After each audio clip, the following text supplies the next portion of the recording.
Halo guys, welcome back again to this channel. Gua harap kalian baik-baik aja ya.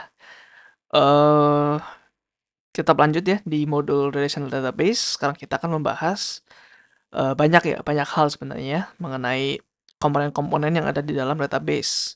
Kita udah pelajarin DDL ya, DML dan DQL. Itu adalah dasar-dasar bagi kalian untuk bisa memanage data-data yang ada dalam database ya. Tapi itu nggak cukup teman-teman. Jadi ada beberapa komponen lagi yang kita dapat membuat database ini jauh lebih powerful gitu. Nah, yang pertama kita akan membahas sesuatu yang namanya adalah stored procedure ya, atau kalau disingkat namanya adalah SP. Nah, jadi apa itu SP?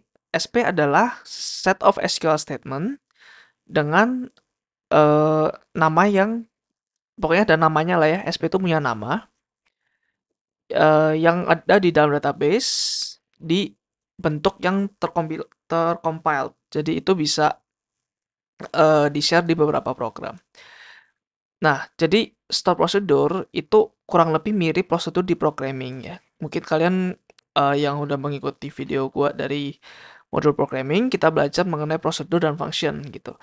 Nah, sama halnya dengan prosedur yang ada dalam SQL ya. Jadi jadi prosedur itu di dalamnya ada SQL statement. Gunanya untuk apa sih? Gunanya misalkan ada SQL statement yang panjang banget ya. Kita bisa mengelompokkan itu ke dalam satu prosedur aja gitu, ke dalam satu modul aja. Dimana kalau kita mau menjalankan query yang panjang itu, kalian cukup panggil aja si prosedurnya gitu. Nah, itu kayak ya mirip-mirip seperti di programming ya, ketika kita ada code dan ada pattern di antara code itu, kita bisa melakukan reuse code itu dengan prosedur gitu ya. Nah, mungkin kalian bertanya, kan database ini gunanya untuk menyimpan data ya, atau memanage data. Buat apa gue mau bikin prosedur gitu? Karena prosedur ini kan, apa ya, kelihatannya seperti code ya, seperti codingan di mana itu ada logika-logika gitu. Ada yang namanya business logic ya. Business logic itu di mana ya nggak ada kaitannya sama bisnis, tapi lebih ke logika di dalam apa namanya, logika di dalam manage database itu sendiri gitu. Mungkin banyak orang mikir kayak database itu gunanya hanya untuk simpen data aja gitu, atau mau query data, mau insert data gitu, atau mau bikin tabel ya antara DDL, DML, DQL gitu. Kita nggak perlu apa ya, mempunyai stored procedure di dalam database, di mana stored procedure ini bisa menambah kompleksitas database. Nah, tapi em, ya suatu teknologi pasti dibuat dengan alasan tertentu, teman-teman. Jadi kenapa sih kita nggak perlu bikin business logic di another program? Yang pertama, karena ada performance ya. Jadi kalau store procedure, jadi misalkan ini program ya, ini program kita, dan ini database. Database itu biasanya di apa ya, ikonnya tuh seperti ini, seperti tabung teman-teman ya, database. Nah, ketika ada business logic di sini ya, ini BL ya, business logic di sini.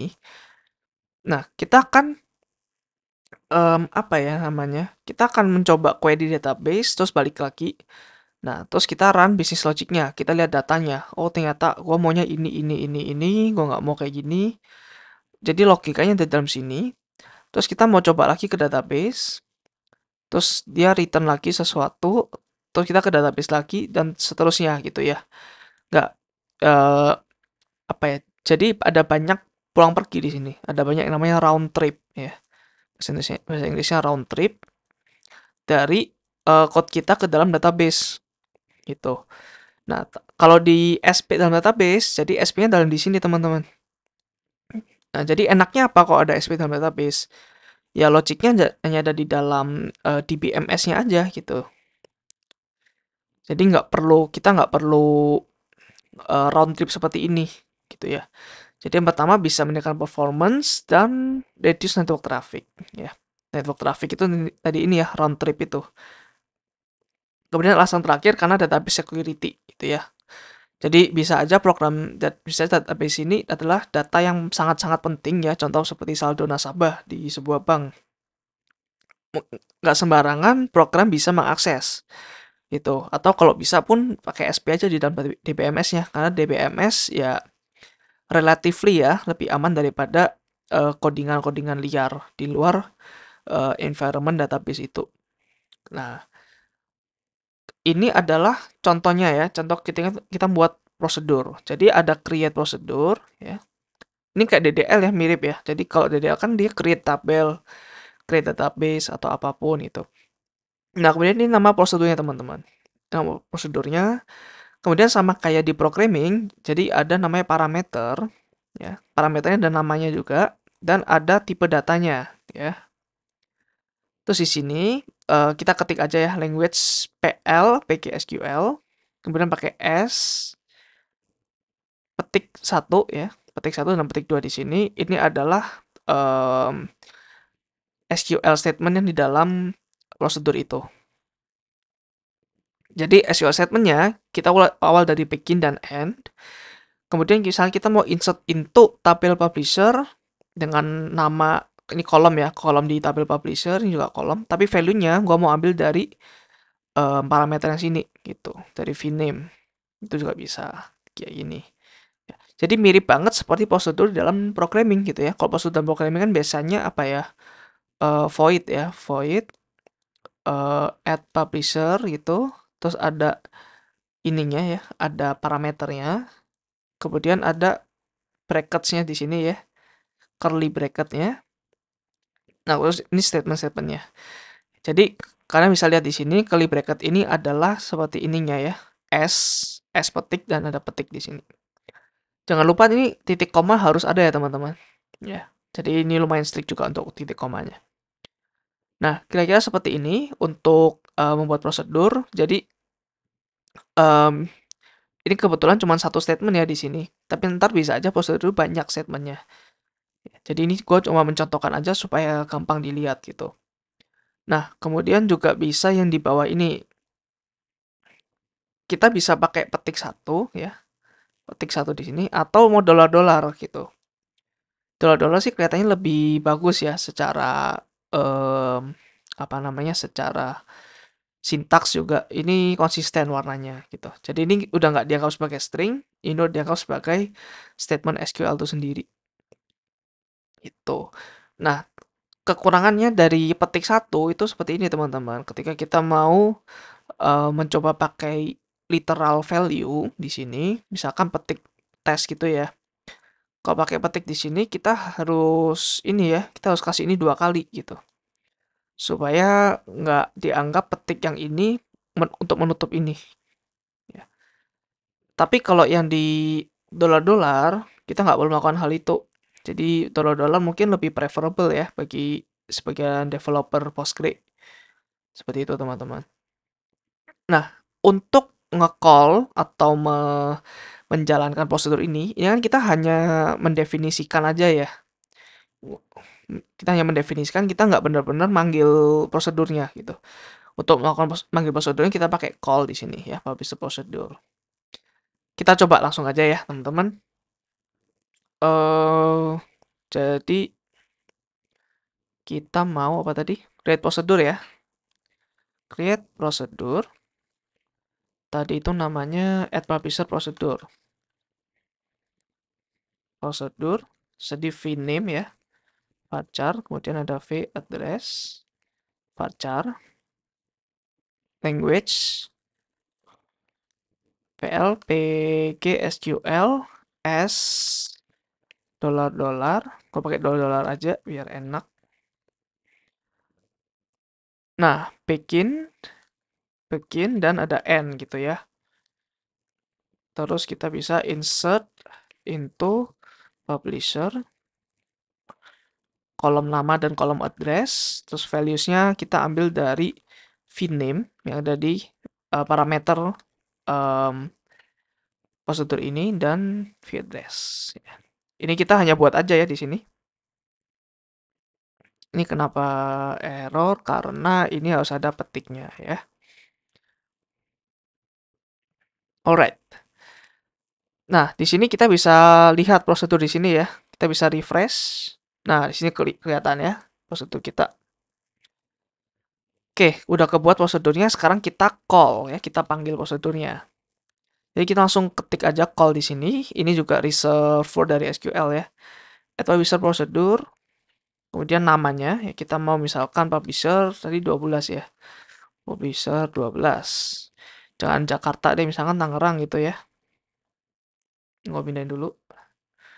Nah, seperti ini. Kita langsung call aja dan berhasil ya. Kalau kita lihat di sini, select bintang from publisher. Di sini ada publisher 12 ya, sudah masuk di sini. Oke. Nah, itu untuk prosedur. Nah, mungkin kalian lihat di sini gue lupa menjelaskan bahwa ada di sini or replace. Maksudnya apa? Jadi maksudnya ketika udah ada prosedur ini, ya kalau kita bikin lagi, create lagi bakal jadi error. Tapi kalau or replace, ketika ada prosedur ini ya mau ditumpuk atau mau dibuat baru bisa bebas gitu. Nah, untuk language ini ya, language ini dia itu menandakan yang di sini ini ya, yang dipetik-petik ini mau pakai bahasa apa. Jadi Postgre itu bebas ya sebenarnya kita mau pakai bahasa bahasa yang disupport sebenarnya sama Postgre gitu. Jadi salah satunya adalah ini bahasa native-nya yaitu PL, PG SQL. PG ini dari Postgre ya. Jadi ini bawaan dari Postgre. Dan language ini sebenarnya wajib teman-teman ya, wajib ditambahkan. Language ini bisa aja di atas ini, bisa aja di setelah ini ya, setelah dolar-dolar ini. Nanti mungkin kita lihat beberapa contoh di slide selanjutnya. Contoh dari bahasa pemrograman lain yang bisa disupport ya. Jadi di sini ada ini ya, language-nya PL Python ya. Jadi ini pakai Python di sini nih. Ya kalau kalian lihat ini um, bukan bahasa dari SQL ya. Ada import JSON terus seperti ini bukan bahasa SQL. Nggak ada select-nya sama sekali nih di sini. Jadi ini untuk intermezzo aja. Jadi Postgre bisa support bahasa-bahasa lain untuk membuat prosedur. Nah, kemudian ini adalah contoh prosedur yang agak banyak nih, ya step-stepnya. Ini lumayan berguna teman-teman ya. Jadi coba kita lihat di sini, create or replace kita udah tahu ya, prosedur namanya add book. Jadi kita mau menambah buku di sini, dan di sini parameternya udah banyak banget ya. Nah, kemudian parameternya udah banyak banget, dan kita mau bikin ini sebagai ini ya, S ini. Dan ini adalah language-nya PL PKSQL. Nah, ini contoh language-nya yang ada di bawah. Ya. Nggak harus ada di atas. Nggak harus ada di sini ya. Oke, ini adalah contoh dari prosedur yang lumayan oke use case-nya. Jadi ketika kita mau add book, ya, mungkin di video-video DDL ya, gua menjelaskan bahwa kita mau nambahkan sebuah buku. Karena ini adalah FK ya, si publisher name, terus author name, author address. Ini adalah FK, di mana ini harus ada dulu nih value-nya di sini, baru kita bisa buat. Nah, jadi repot ya kalau misalkan kita mau nambah buku, ya mau insert buku, tapi kita harus nambahin publisher dulu, atau mau nambahin author dulu. Nah, dengan adanya prosedur ini, jadi ini ngecek nih, kalau nggak eksis, kalau misalkan tidak ada publisher di tabel publisher, jadi misalkan ini nanti, misalkan di input, nyata nggak ada di tabel publisher. Nah, dia bisa auto nge-insert di sini ya, insert to into publisher. Sama halnya dengan author, ya. Kemudian baru insert bukunya. Jadi begitu dia insert book, FKF yang di sini dia akan aman ya. Udah ada di dalam database. Udah ada dalam tabel publisher dan tabel author gitu ya. Kita coba bikin kali ya di sini. Kita bikin ini prosedurnya. Kenapa error? Karena ya ini gua nggak tahu ini karakter apa itu. Oke, udah bisa ya. Kita refresh, udah keluar nih add book. Sekarang kita coba call booknya ya. Jadi kalau kalian lihat di sini ini ISBN-nya 1234574900123. Publisher name-nya sekian ya. Kita coba cek di publisher. Ada nggak publisher name yang segitu ya?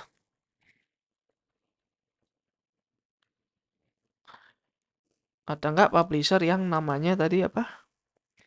Example publisher 2. Nggak ada ya, example publisher 2. Nah, ini kita taruh yang baru di sini. Kemudian author name. Author name, example author. Example author. Nggak ada juga ya, example author. Jadi, kita akan mencoba menambah apa ya, menambahkan data di buku di mana FK-nya itu nggak ada gitu. Masih belum ada. Jadi dengan ada satu simple ya, satu query seperti ini 3 data langsung dimasukkan ke dalam tabel ya. Jadi di tabel author dia tadi masukin si example author di sini. Kemudian yang publisher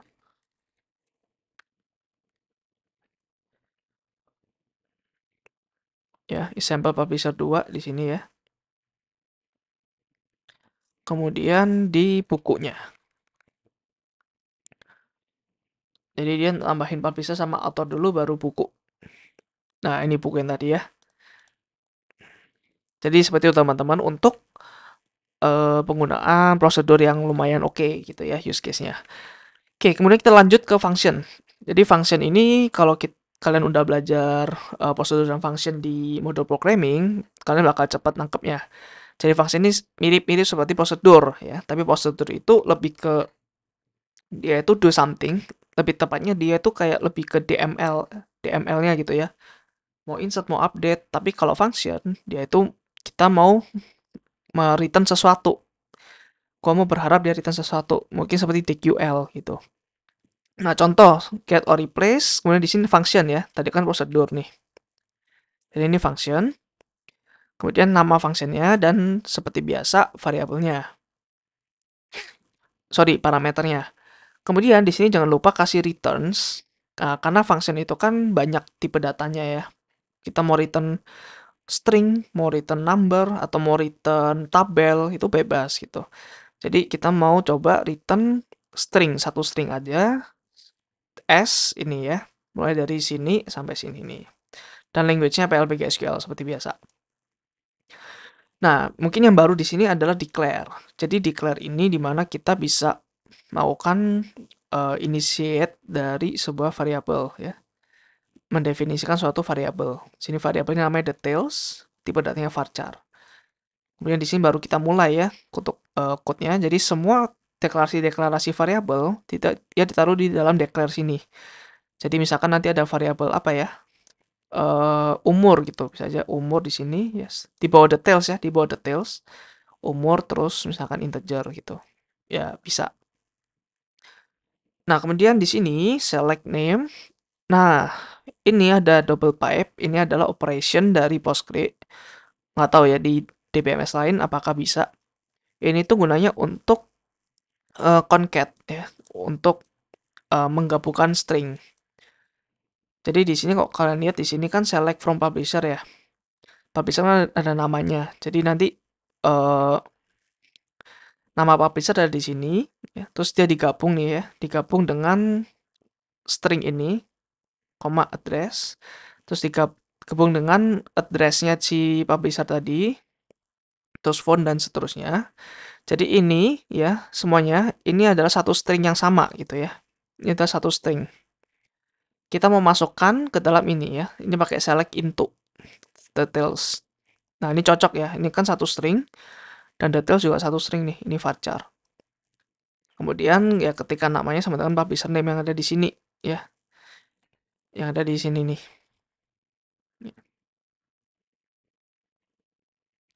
Nah, kemudian kalau detailsnya null, berarti apa kalau detailsnya null? Berarti publisher not found. Jadi kita return string ini ya. Karena ini tadi detailsnya varchar, jadi kita harus return string ini. Nah, kalau detailnya nggak null gimana? Ini kan by default null ya dia ya. By default ini null teman-teman. Kalau nggak null berarti ada nih. Berarti where ini dia menghasilkan sesuatu. Ya udah kita return detailnya ya.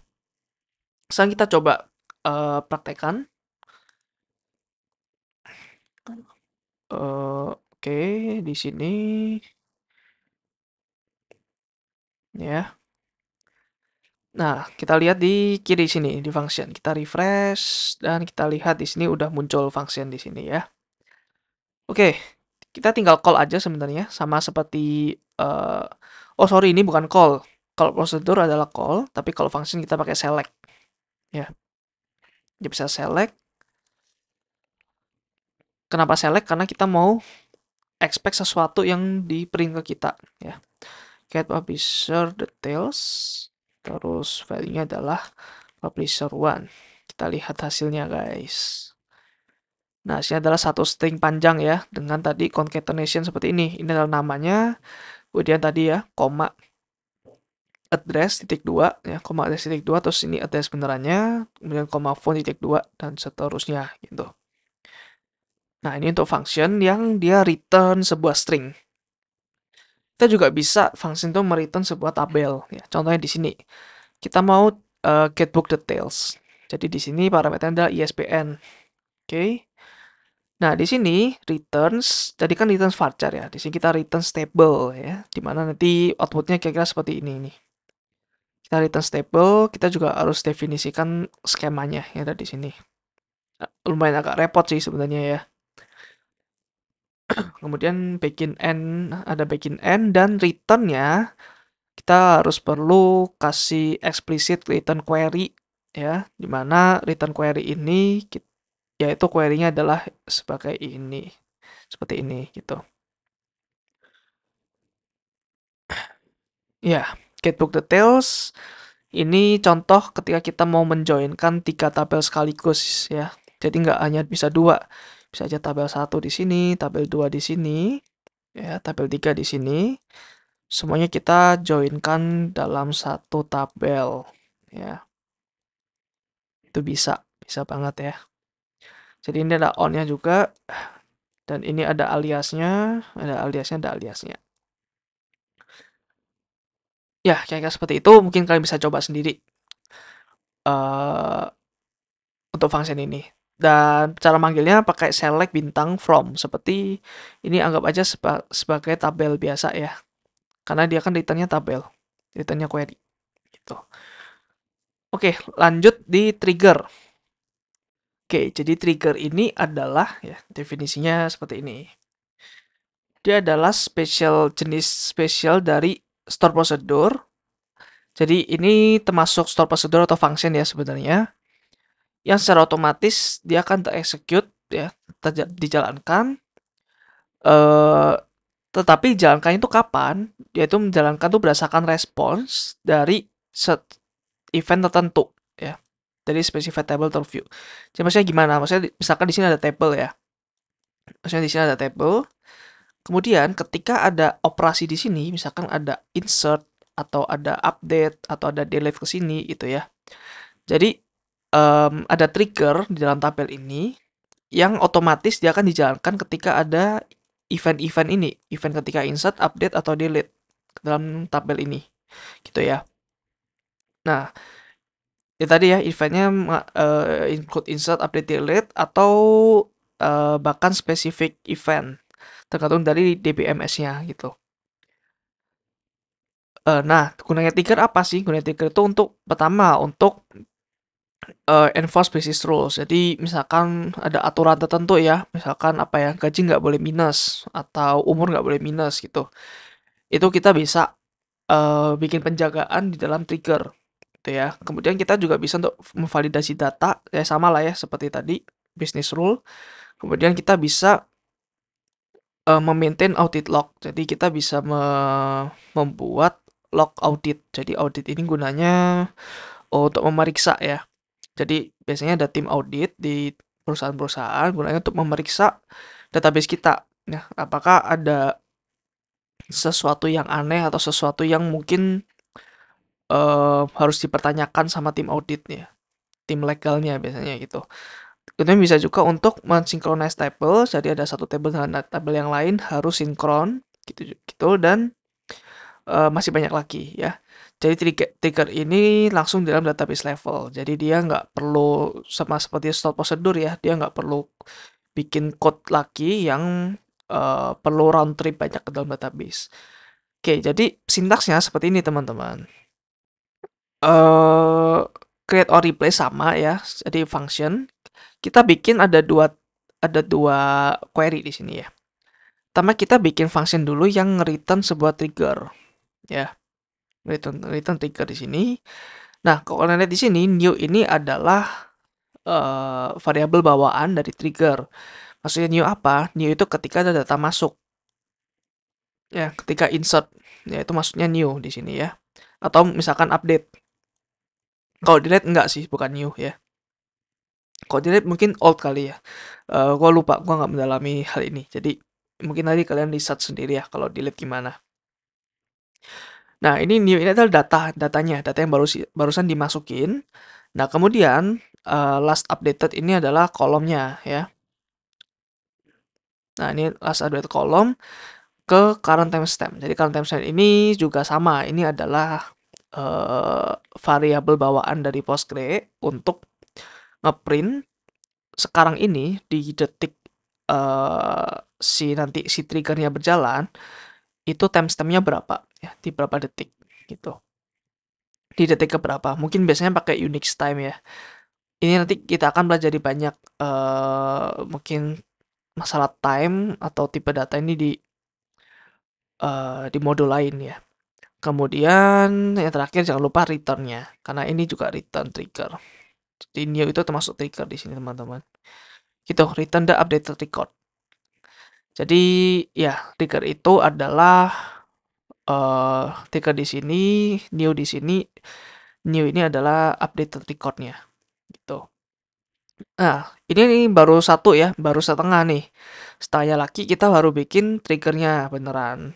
Yaitu triggernya kita bisa pakai nama bebas di sini.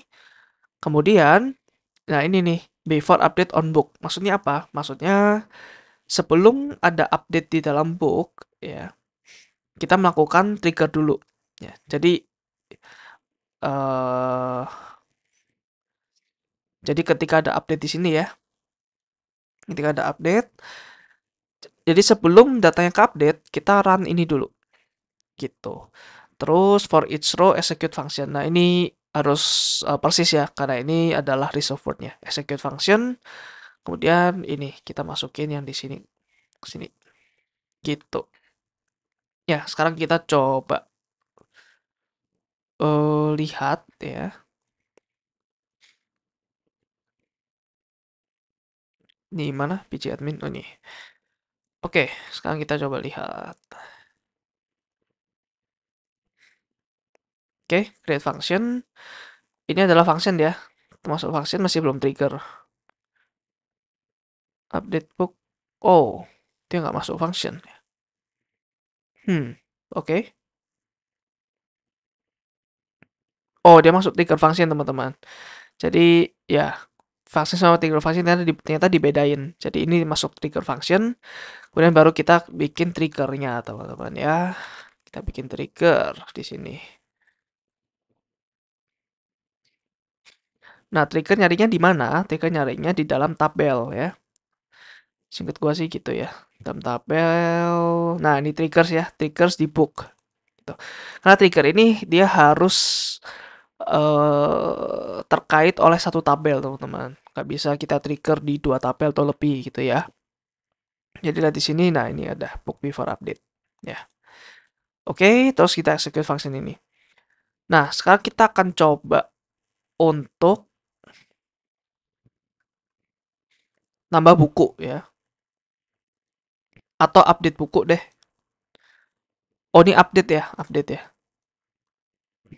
Oke, sekarang kita coba ya. Untuk update bukunya, select bintang from book. Kita cari dulu buku mana yang mau kita update. Misalkan ya, buku ini deh. ISBN yang ini. Kita mau update jadi example publisher 3 gitu ya. Jadi, kan sintaksnya gini ya. Update book set publisher name sama dengan example publisher 3 where ISBN sama dengan ini. Oke, sekarang kita coba execute. Apa nih? Files foreign key constant, book publisher name foreign key. Oh iya juga ya, publisher name kan gue harus add siapa publisher 3 dulu di dalam tabel publisher. Oke, kita mau coba ganti deh outer address-nya ya. Misalkan outer address 456 outer address. Oke, apa lagi nih? Oh iya, outer address juga sebuah ini ya, PK-nya di outer ya. Year-nya deh, gua update 2022. Jangan sampai salah lagi nih, 2022. Nah, oke, update-nya sudah selesai. Terus kita lihat. Hmm,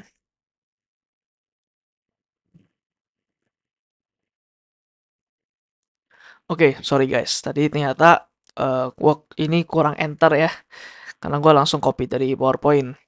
Oke, jadi gua tadi udah replace ini functionnya, kemudian gua coba replace triggernya ya. Nah, sekarang kita coba update booknya ya. Dan ada error karena dia nggak ada field last updated. Jadi last updated ini nggak ada di kolom book ya. Jadi kita coba tambahkan ya, atau table book ya, add kolom namanya tadi apa, last updated, dan ini timestamp. Oke, tipe datanya timestamp ya. Oke, udah ditambahkan, kemudian kita coba update book set year. Oke ya, jadi update-nya udah berjalan. Kemudian kita lihat di sini ada last updated teman-teman di sini ya. Nah, ini adalah last updated-nya. Jadi row ini terakhir diupdate sekian. Nah, gunanya untuk apa sih? Gunanya untuk tadi ya, seperti contohnya audit log tadi. Mana ya tadi? Nah, audit log. Jadi di mana ketika kita mau update data, kita bisa lihat siapa sih yang terakhir kali update data itu gitu. Bisa aja ada hacker yang mau update data kita, terus kapan diupdate-nya gitu. Nah, ini ya sangat berguna ya, trigger untuk kita taruh last updated data di sini. Oke, kemudian trigger ini ada beberapa macam teman-teman. Jadi tadi kan ada yang insert, update, delete gitu ya. Nah, jadi kita bisa taruh insert, update, delete itu ada di sini nih ya. Update on, atau mungkin insert on, atau mungkin delete on gitu. Nah, kemudian kita kan sebelumnya before ya di sini. Kita pakai before. Nah, turns out ternyata ada 3 macam nih. Ada before, ada after, dan ada instead of. Nah, yang before itu yang seperti tadi ya. Jadi trigger itu akan dijalankan ya. Trigger itu akan dijalankan sebelum data itu di-update gitu. Jadi ini akan berjalan sebelum data update. Gunanya apa? Gunanya untuk ini data validation, enforce species rule. Jadi ketika ada data yang aneh, yang nggak benar, dicek dulu nih di sini gitu. Ya, contoh misalkan kita mau ini ya, ada table account. Nah, kita misalkan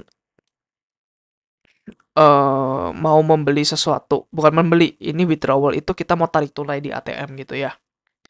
Nah, untuk misalkan mau tarik tunai 50.000, ya berarti cek balance. Kita harus cek balance dulu dong. Kita nggak mungkin sembarang orang bisa ambil 50.000.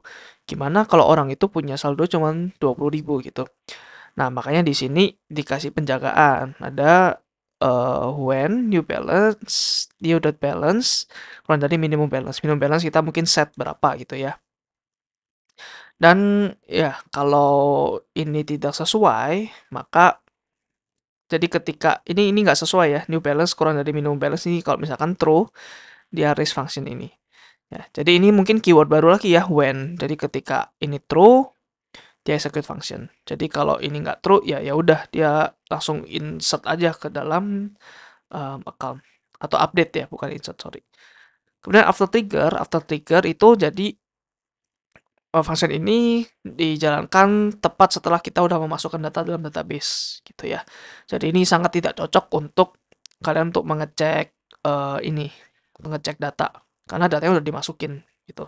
Cocoknya untuk apa? Cocoknya seperti tadi sih ya, seperti ini ketika last updated gitu.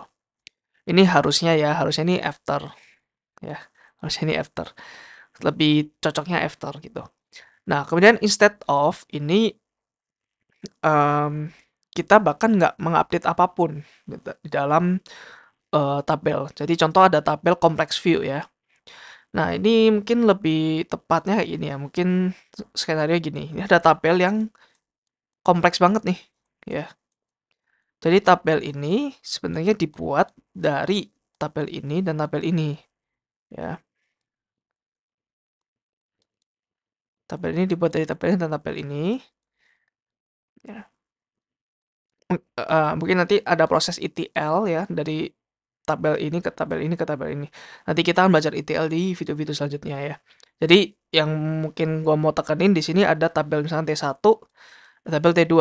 Dan mungkin secara berkala ya, secara harian ini ada tabel 3 di mana ini tabelnya agak gede gitu. Nah, ini T1 akan dimasukin ke tabel 3, T2 akan masukin ke tabel 3. Nah, instead of itu jadi daripada kita melakukan update ya, instead of kan daripada kita melakukan update di dalam complex view yaitu T3 ya, kita lakukan hal lain gitu. Jadi misalkan kita mau update ya, update T3 ya, tabel update T3 set apa from apa, itu nggak ada operation update sama sekali. Dia hanya menyelesaikan function ini gitu. Ya, jadi use case-nya kurang lebih seperti itu. Jadi ya execute function, dia update underlying table-nya dulu. Jadi dia update yang T1 sama T2-nya dulu. T3-nya nggak perlu diupdate. Ya, update-nya nanti berdasarkan job hariannya. Jadi ya secara berkala itu kan ada proses nanti mengcopy T1, T2 ke tabel T3. Oke, kemudian nah ini kebetulan gue lagi belajar juga untuk Postgres ya. Dan pertama kali gue belajar SQL itu lewat Microsoft SQL Server. Jadi di SQL Server dia itu create ticker, nggak perlu ada namanya function teman-teman. Jadi langsung aja create ticker, nama tickernya apa, terus di tabel apa, ya. Nah terus ini instead of atau before atau after, terus ini operationnya update, insert atau delete, langsung aja s bikin sama print gitu, s bikin sama end.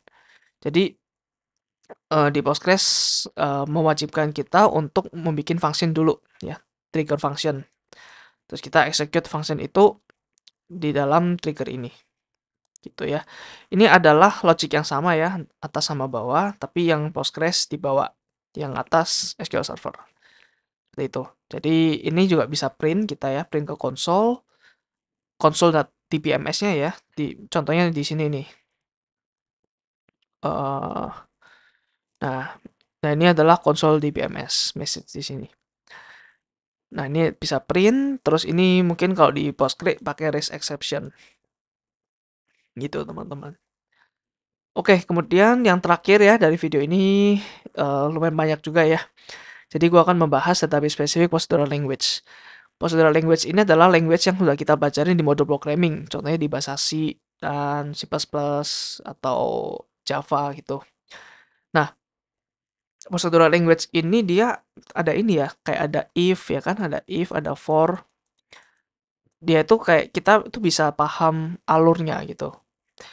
Beda halnya dengan SQL. SQL kan kita kayak mau select aja gitu.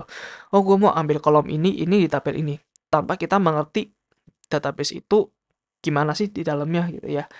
Nah, itu namanya deklaratif ya, bukan prosedural, namanya deklaratif language. Untuk lebih jauhnya di sini gue akan jelaskan di modul lain ya, mungkin di software development. Jadi ada berbagai macam paradigma. Jadi kalau SQL itu deklaratif, dimana kita nggak peduli sama logic di baliknya ya, kita nggak peduli dengan logika di balik itu. Nah, kalau procedural language ini ya itu tadi dari atas dia execute ke bawah gitu ya. If sama for. Jadi dari atas ke bawah. Beda halnya dengan SQL. SQL kan contoh yang dulu ya. Nah, ini bahkan dari awalnya dari yang justru yang select ini di terakhir dia dijalankan gitu. Jadi nggak dari top to bottom ya secara eksekusinya. Nah, tapi database ini sebenarnya menyediakan procedural language-nya sendiri gitu ya. Karena mungkin programmer banyak yang lebih familiar sama procedural language. Nah, dia itu digunakan untuk extend ya, untuk memperlebar standar SQL capability ya.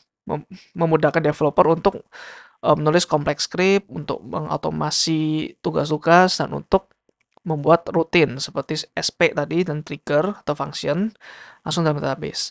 Nah, namanya ini macam-macam teman-teman ya. Jadi di Oracle ada namanya PLSQL, di SQL Server ada TSQL, di Postgre kita namanya PLPGSQL. Makanya kita language tadi di sini PLPGSQL ya.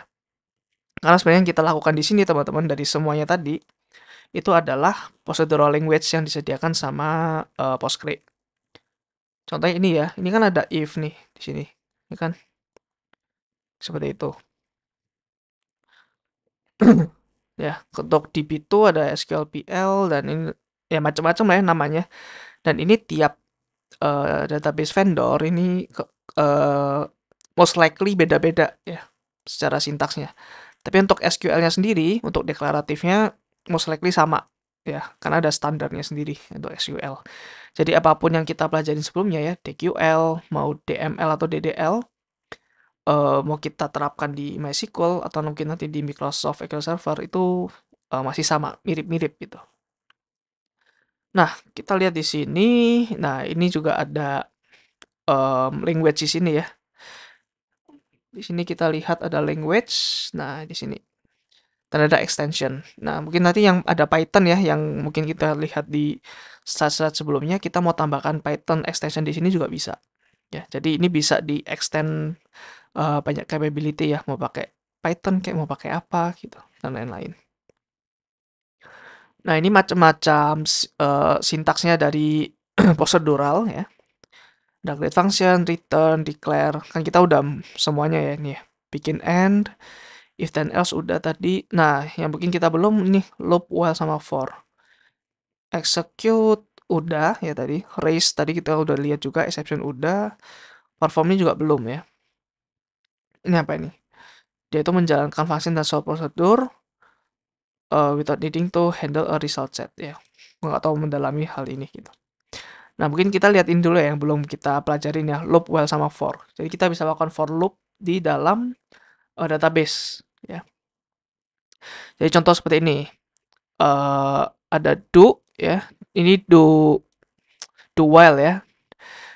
Jadi di sini ada bikin end, terus ada for. Oh sorry, ini bukan do while. Ini memang ini aja sebenarnya. Ini tuh menjalankan si PLPG-SQL-nya.